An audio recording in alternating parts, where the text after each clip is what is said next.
वैदिक गर्भ संस्कार में आपका स्वागत करती हूँ।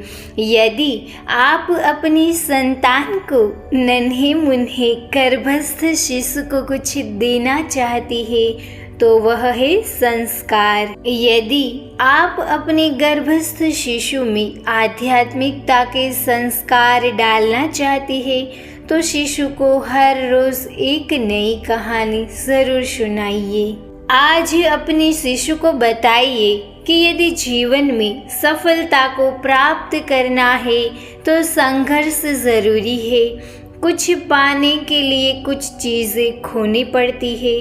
यह कहानी आपके शिशु को बहुत कुछ सिखा सकती है। कहानी में आपको यह भी सीखने को मिलेगा कि आप कोई व्यक्ति या कोई चीज़ पर निर्भर रहती है तो वह आपके लिए नुकसानदायक हो सकता है। आप जिसे अपना कंफर्ट जोन समझ रही है वह आपके लिए नुकसानदायक हो सकता है, आपको आगे ले जाने में बाधा डाल सकता है। यह कहानी सुनने के बाद आपको यह बात ज़रूर पता चल जाएगी। आइए शुरू करते हैं। सबसे पहले अपने मन को शांत बनाकर ही यह कहानी सुने ताकि आपके साथ साथ आपके शिशु को भी फायदा मिल पाए। मन एकदम शांत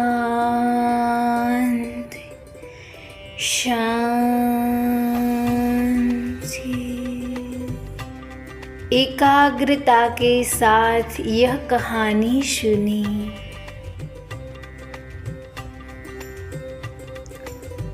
दो पड़ोसी राज्य के राजा जो आपस में बहुत घनिष्ठ मित्र थे।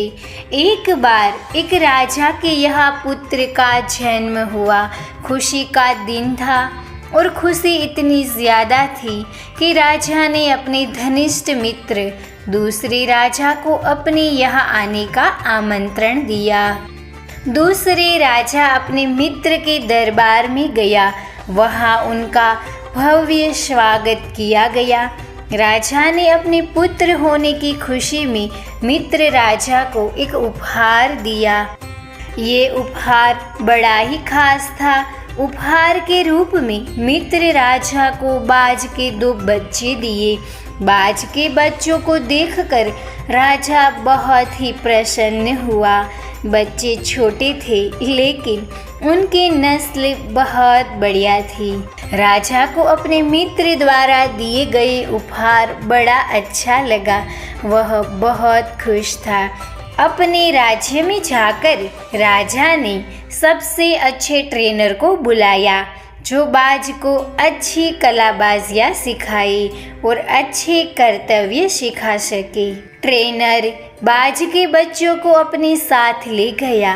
ट्रेनर ने बाज के बच्चों के ऊपर 2 महीने बहुत मेहनत की। 2 महीनों में बच्चे बड़े हो चुके थे।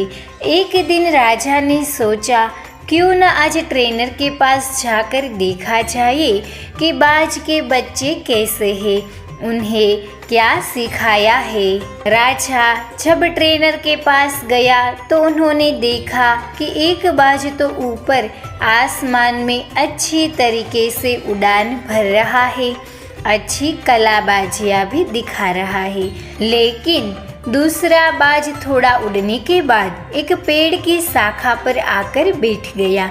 बाज को फिर उड़ाया जाता, थोड़ी देर के लिए उड़ता और फिर से नीचे आ जाता। राजा को बड़ा अजीब लगा। राजा ने कहा कैसे भी करो इस दूसरे बाज को भी उस बाज की तरह ही उड़ना सिखाया जाए जो बहुत ऊपर उड़ान भरते हुए कलाबाजियाँ दिखाता है। ट्रेनर को कुछ समझ में नहीं आ रहा था। ट्रेनर का एक मित्र था जो किसान था।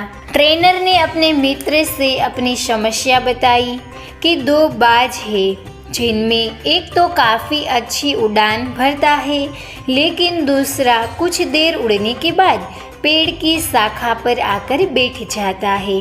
किसान ने भी यह देखा कि बाज हर बार पेड़ की एक शाखा पर आकर बैठता है तो किसान ने उस शाखा को ही काट दिया जिस पर बाज हर बार आकर बैठ जाता था।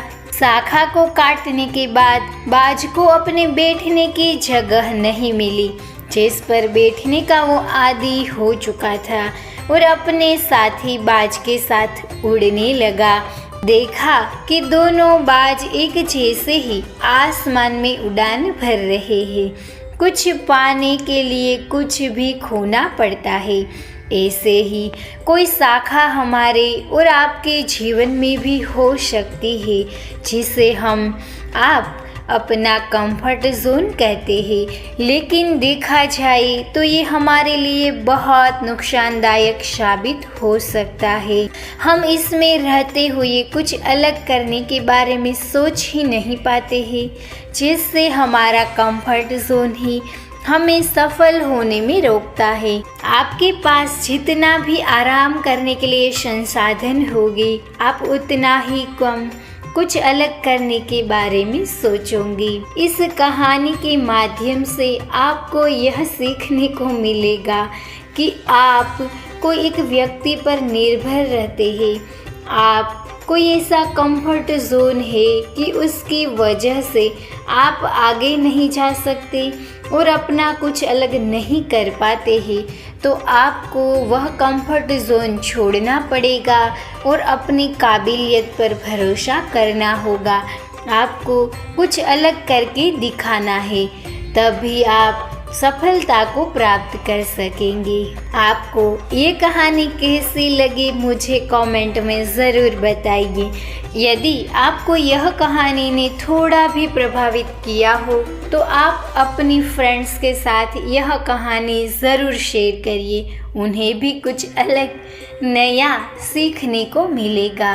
यदि आपने यह चैनल को सब्सक्राइब नहीं किया है तो यह चैनल को अभी जाके सब्सक्राइब कर दीजिए, बेल आइकन को भी प्रेस कर दीजिए और यदि आपको यह वीडियो अच्छी लगी हो तो लाइक कर दीजिए।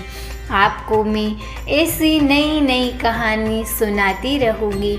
आप गर्भावस्था के 9 महीने के दौरान हर रोज़ एक नई कहानी ज़रूर सुनिए, आपको बहुत अच्छा महसूस होगा, साथ ही साथ आपको नया सीखने को मिलेगा और आपके साथ साथ आपका शिशु भी गर्भ में कुछ नया सीखेगा और खुश रहेगा।